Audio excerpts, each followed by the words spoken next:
Hello folks and welcome to e-GMAT. While reading a sentence, have you ever scratched your head wondering what is this verb ing expression doing in this sentence? If yes, then this is the video for you in which we will provide you a simple framework so that you can solve most difficult questions with utmost ease. So let's begin.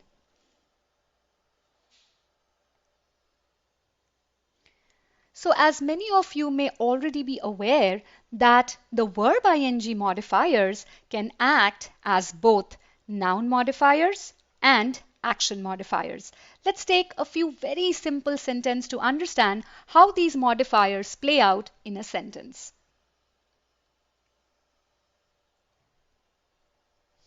Let's read this sentence. The night sky, okay, getting my pen. The night sky is full of stars shining like diamonds. So here it's easy to understand what the sentence is saying. It's talking about the night sky. It has too many stars and there are some entities that are shining like diamonds. And it's no-brainer that the entities that are shining like diamonds are stars. So here we have the verb ing modifier shining like diamonds acting as a noun modifier. Let's look at a similar example to understand the verb ing action modifiers. Let's now read this sentence. Joy gave an excellent speech, winning hearts of many. So this sentence is saying that because Joy gave an excellent speech, he won hearts of many. So there is a logical connection between, sorry about that, there is a logical connection between the verb ing modifier and the subject and the verb here. Now, if we look at both these sentences, we will actually notice a very stark difference in the structure of both these modifiers. Let's see what that difference is. When a verb ing modifier is used as a noun modifier, then we see no comma before the noun verb ing modifier. However, when we use action modifier, then the structure is slightly different. We see the subject verb pair, the clause, and then comes a comma, and then follows the verb ing modifier. So, whenever we come across a structure that is the clause or the subject verb pair, and then comes the comma, and the verb ing modifier follows these two entities, then by default we are dealing with an action modifier. So this consideration comes by default on account of the structure of the sentence. So whenever we see no comma, that's a noun modifier. Whenever we see this structure, we know that we are dealing with the verb ing action modifier. If you want to learn more about the verb ing modifiers in a whole lot of details, then you must definitely log into our free trial, and the verb ing modifiers has been covered as a free trial concept. So you'll see a lot more examples, lot more details, and many questions to practice. Let's move on and now focus our attention to a slightly complex sentence and try to ascertain if the use of the verb ing modifier in this sentence is fine. So now what the sentence is saying, let's read it first. According to a recent study, knitting may reduce vulnerability to dementia, anxiety, and high blood pressure. Okay, so there has been a recent study, and according to this study, knitting or the action of knitting, which is our subject here, and may reduce is the verb, what can it do? It has the probability to reduce the vulnerability towards certain illnesses. Those are dementia, anxiety, and high blood pressure. Reading forward, now we need to take a look at the structure. So we found our subject verb pair, which is our clause, And then we also found the comma.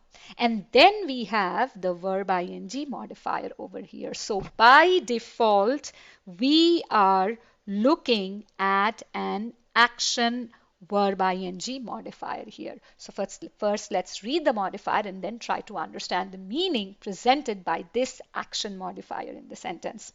It says contributing to the overall physiological and psychological wellness of habitual knitters. So the sentence is saying that because knitting may have this probability to reduce the vulnerability towards certain diseases, this action may contribute to the overall well-being of those who knit regularly. And so here it's talking about physiological well-being. So we know that it is connected to high blood pressure, and psychological wellness. It's connected to dementia and anxiety.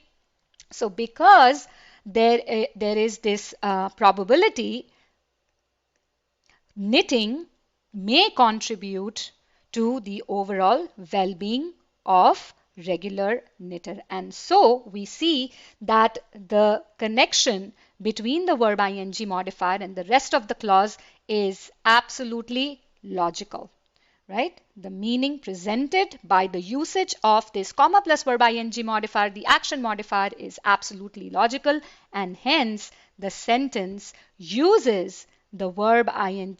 Sorry about that, it's not incorrect, it's actually correct. So the sentence uses the verb ing modifier absolutely correctly. In the context of the sentence, the meaning is absolutely logical. Let's take a look at another sentence just to cement our understanding about how the verb ing modifiers work in the sentence. So we'll do the same. We'll read the sentence first.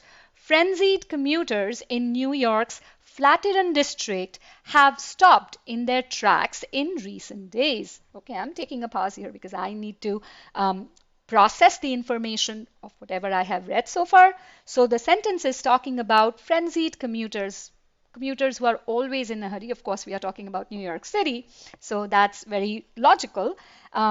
But this sentence is talking about commuters at a particular place, which is the Flatiron district, and what's been going on in there. These commuters have been stopping on their way in past few days. Why? Let's read. To see a golden 8-foot female lawgiver sculpture. Okay, so it is this nice, shining, tall lawgiver female structure that has been catching the attention of these frenzied commuters on their way for the past few days. All right, so we have found our subject and verb over here. So we've found our clause. I'm just checking for the structure, right? And then we have the comma here. So I found a comma, and now we have the verb ing modifier. So by default, we are dealing with an action modifier here. Now, what is this modifier saying? The modifier says, wearing Justice Ruth Bader Ginsburg's signature lace collar. Now let's analyze the sentence from the logical perspective. Does it even make sense to say that because the frenzied commuters have stopped to take a look at the sculpture, that's why the commuters wear a lace collar? Does this even make sense? By no means it makes any sense. So we understand that the use of the comma plus verb ing modifier in this sentence is illogical, and hence it is incorrect. So the verb ing modifier as an action modifier has not been used correctly in this sentence. Now I'm taking our thought process a little further. Let's assume that there is no comma in this sentence between sculpture and wearing. So I'm going to cross out this comma, and I'm going to cross out these stuff over here. Okay. Now, when I have removed the comma from this sentence, now with no comma, the same modifier, wearing Justice Ruth Bader Ginsburg's signature lace collar, is now acting as a noun modifier. And which entity does it describe? It describes its preceding noun sculpture. And it makes perfect sense in the context of this sentence to say that this female lawgiver sculpture, because here we are talking about the female lawgiver sculpture. This sculpture is wearing Justice, who's a judge, Ruth Bader, probably a female, her lace collar, right? So this sentence, if we use wearing Justice Ruth Bader's whatever as a noun modifier, then only the sentence makes sense. But because that is not the case in this sentence, the use of the comma plus verb ing action modifier is absolutely incorrect because it renders the sentence illogical. Now, how does GMAT test this concept? Let's understand that through an official sentence. Now, I'll quickly read the sentence to set the context for this one.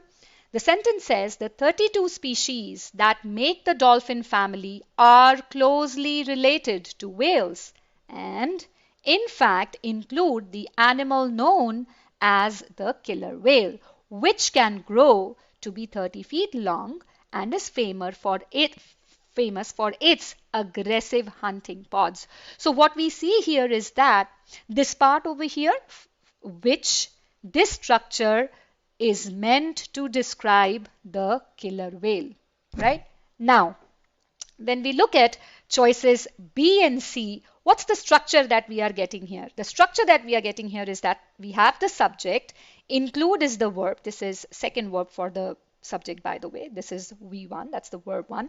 So we have found the subject and the verb. So we found the clause, and after the clause comes the comma, and then the sentence is using the verb ing modifier in both these sentences. So by default, even without reading anything or looking at this, trying to analyze the meaning with the usage of this modifier, we can outrightly say that the usage of this modifier in both these answer choices is incorrect, because we do not want an action modifier in the context of this sentence. We want a noun modifier that can correctly modify the preceding noun, the killer whale, right? This is what we want to be described after the comma, right? And so because we were able to figure out the exact role of the verb ing modifier, we were able to do this logical analysis and straight away discard two answer choices, right? So, well, that's what we have here. So for takeaways, let's quickly take a look. Always pay attention to the structure in order to figure out the exact function of the verb ing modifier. If there is no comma before a verb ing word, it's a noun modifier. But if you come across something like a clause, then a comma and verb ing modifier, by default, that modifier will work as an action modifier, right? And then once we have identified the exact role of that modifier, we can go ahead, analyze our entire sentence logically, and then decide whether the use of the modifier is correct in the context of that particular sentence. Pretty easy, right? All right. So here I have a little exercise for you, a little practice question that I have for you. So there are two practice questions here, pretty much GMAT-like. What you need to do is that read the sentence, identify first the highlighted modifiers that we have here, whether they are noun modifier or action modifier. For noun modifier, write 1 in the comment section. For 2, for action modifiers, write 2 in the comment section. Also let us know if these modifiers have been used correctly in the sentence.